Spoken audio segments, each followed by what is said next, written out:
não é não, até qual que é a tendência do último momento? A gente tá vendo a temperatura dos oceanos subir. Ah, para! Você acredita nessa historinha? Bom, não, essa aí você tem que acreditar, Monark. Teoria da conspiração, você tem que ter. As praias, cara, os ricos compram um monte de casa na praia e o nível do mar não sobe, pô. Se o nível do mar fosse subir assim pra caralho, os preços das casas da praia seriam baixíssimos. Quem que ia querer comprar uma casa que daqui 1 ou 2 anos vai estar submersa? Mas não estão submersa. Tem as casas que estão no mesmo lugar há décadas, há 30 anos, há 40 anos, cara. O nível do mar tá subindo o meu ovo, cara. Isso é mais uma pauta globalista de controle social, porque você é um servo das elites. Você não percebe porque você é muito burro. Mas você é um servo das elites, vendendo todas as pautas que ele não é pra... Assim, o Monark não tá exatamente louco, porque ele faz uma demonstração empírica de que, vamos dizer, a praia, não é que uma demonstração, ele faz uma declaração que, vamos dizer, ela é mantida, sei lá, pela experiência muito humana que nós temos de que as praias estão no mesmo lugar. Não me parece que as praias que eu sempre frequentei na vida inteira, elas foram, vamos dizer, invadidas pelo mar, né? E se isso está acontecendo aqui na ordem de alguns poucos centímetros. Não me parece que está acontecendo nessa intensidade esse drama todo. É possível dizer, é possível verificar que a temperatura média do mundo vem subindo ano a ano, e a média histórica que você tem ali, né, a sequência histórica que você tem ali desde o começo do século passado, ela vai na linha de que há um aumento sim, de que há um aumento na temperatura média global, sim. Tá? Eu não vou entrar em papo de Illuminati, elites globais, essas coisas, tá? Eu quero manter aqui, mas sim, temos essas informações e trabalhamos com elas. Eu não sei até que ponto, né, há uma espécie de um alarmismo que busca, nesse sentido, reforçar a implementação de uma série de políticas que, com base nesse alarmismo, alteram fundamentalmente o estilo de vida das pessoas. Todo mundo sabe que o grande promotor no começo dos anos 2000 dessa agenda ecológica era o Al Gore.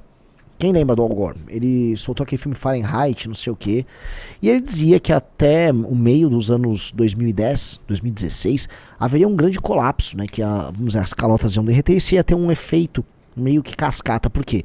Quanto menos calota polar você tem, por conta do derretimento, menos reflexão da luz solar você tinha, porque a luz branca, elas são brancas, bate, reflete, e aí a temperatura aumenta, e ela derrete ainda mais calota polar, tinha um efeito que ia acelerar o processo. Então, vamos dizer, lá para 2016, 2017, a coisa ia estar bem complicada. Não parece ser o caso, né? Nós estamos em 2025 e todas as previsões de catástrofe global que estavam sendo colocadas pelos ambientalistas não aconteceram. É o poder de verdade. Cara, as elites, elas têm laser no céu.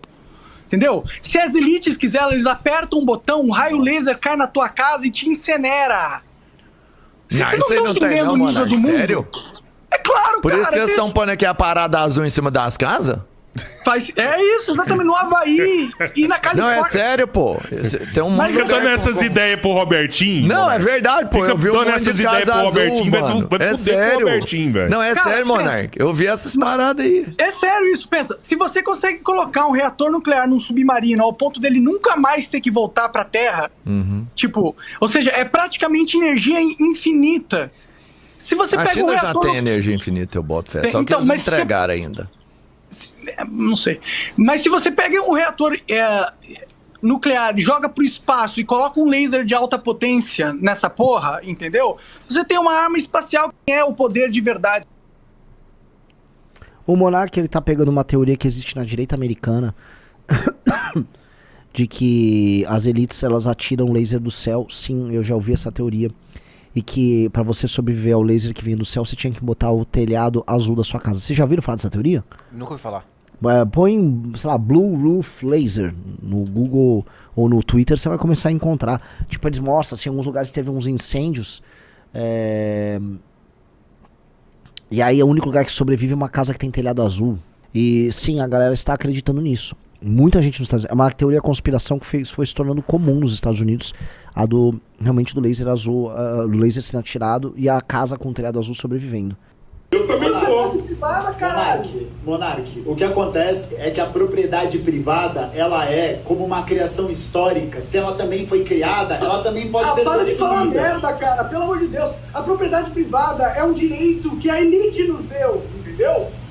Claro que eles têm o poder, como que impedir a porra da China passar a porra do trator naquela fucking casa? É a porra da propriedade privada, caralho! A propriedade privada, a lei da propriedade privada não protege ninguém. Então o que protegeu aquela merda daquela casa? O que protegeu a porra da casa na China se não foi a merda da propriedade privada? O que protegeu? A concepção da sociedade chinesa construída a partir da Revolução de 1949, que alterou a maneira de como essa propriedade privada dos operários dos camponeses... Cara, é o problema que o outro lado é meio bobo também, cara. Se a China precisar fazer desapropriação, mas ela faz. Nem sei como é que funciona o conceito de apropriação e desapropriação. Já tem coisas muito específicas. Terrenos de fábricas, tal. Já vi como é que funciona pra construir lá e tal. Mas... nesse ponto é assim, cara, o que o Monark diz das elites, elas outorgam o direito das pessoas terem propriedade. Eu queria ver o que o Monark quer dizer com isso. Por que a elite outorga? Porque em geral, né, eu até tava falando com o Ricardo hoje no grupo do MBL, a pequena propriedade, ela é um direito de defesa do cidadão contra justamente as elites, né? Uma coisa que historicamente as elites sempre fizeram foi retirar a propriedade dos estratos médios. Quando a gente fala, cara, esse assunto é interessante. Vamos deixar ele falar, eu vou acabar indo cair em Roma, igual vocês falam, o Arthur vai falar de neurociência, vai o Renan puxar pra Roma, eu vou puxar pra Roma, mas vamos ouvir o Monark. Porque a propriedade privada de camponeses, porque propriedade privada de camponeses e operários aqui no Brasil, mesmo eles tendo direito e muitas vezes tendo esse uso realizado há muito tempo, não é respeitada. Cuidado, usa o quê? Uma invasão, cuidado aí, cara. Cuidado aí. Você vê onde como um cara vai meio furtivo ali? Um operário, um não sei o quê, calma, o quê? Privada. O problema calma, moleque, calma, caralho. Você tá muito nervoso, calma. É porque parece que eu tô falando, não importa, porra. Deixa eu voltar pra Roma. Não, Roma de novo não. Precisa voltar pra Roma. Roma foi o ápice da civilização clássica, da civilização da antiguidade. E Roma passou por graves conflitos envolvendo propriedade de terra. O que aconteceu em Roma? A República Romana começa a passar por um processo de expansão. Os exércitos romanos eram formados majoritariamente por cidadãos romanos, por agricultores romanos, pequenos proprietários romanos que cediam seus filhos para ir para a guerra, certo? A fina flor da elite ia para a guerra com um pequeno proprietário, que era um pequeno proprietário rural. Uma das coisas que aconteceram no processo de enriquecimento de Roma e construção de uma Roma republicana de caráter imperial foi a concentração da terra na mão das elites. As elites romanas começam a se tornar dona das terras e criar grandes plantações. E você começa a fazer com que o pequeno proprietário rural romano ele migre para as grandes cidades e aí ele se torna uma espécie de proletário nas grandes cidades. Você vê que isso acontece na Inglaterra, por exemplo, no período da Revolução Industrial. Essas pessoas foram se tornar meio que proletários na cidade de Roma. E aí essas pessoas começavam a sentir que o balanço de poder entre as elites e elas estava alterado. E essas pessoas se tornaram frágeis diante de um poder que estava acumulado em figuras muito ricas, detentoras de muitas terras. Isso gerava uma desigualdade. O controle da propriedade por parte da elite romana, o controle da propriedade privada, representava um enfraquecimento. E o que gerou? Gerou uma massa de romanos, lei de cercamento de terras. Exatamente, foi encilhamento com cercamento, sempre que eu falei uma coisa com a outra. Lei de cercamento de terras. Os romanos, ali naquele período, o cidadão romano que vai morar, vamos dizer, como se fosse morar na periferia de Roma, que se torna um fraco no enfrentamento à elite, ele começa a demandar uma série de reformas que envolviam terra. Quem lembra da primeira rebelião do Tibério e Caio Graco? Você já ouviu falar? Digite 1, você já ouviu falar das rebeliões de Tibério e Caio Graco? Eram dois irmãos que pegaram esse drama do cidadão romano que não tinha mais terra, não tinha mais propriedade, e pleitearam durante a República Romana uma reforma agrária. Deu merda. Enclosure Act, exatamente. Eles quiseram uma porra de uma reforma agrária em Roma. Era sobre propriedade. Depois, quando nós fomos...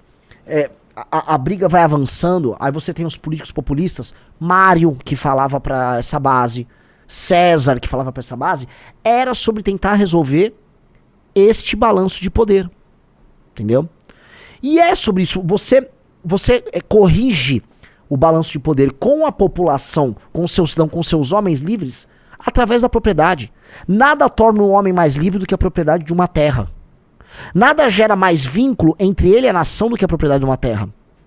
O professor Paulo Cruz escreve sobre isso, mas a reforma proposta por André Rebouças para a questão da pós-escravidão envolvia a pequena propriedade e o cooperativismo dessa população negra que sairia da condição de escravo para a condição do pequeno proprietário.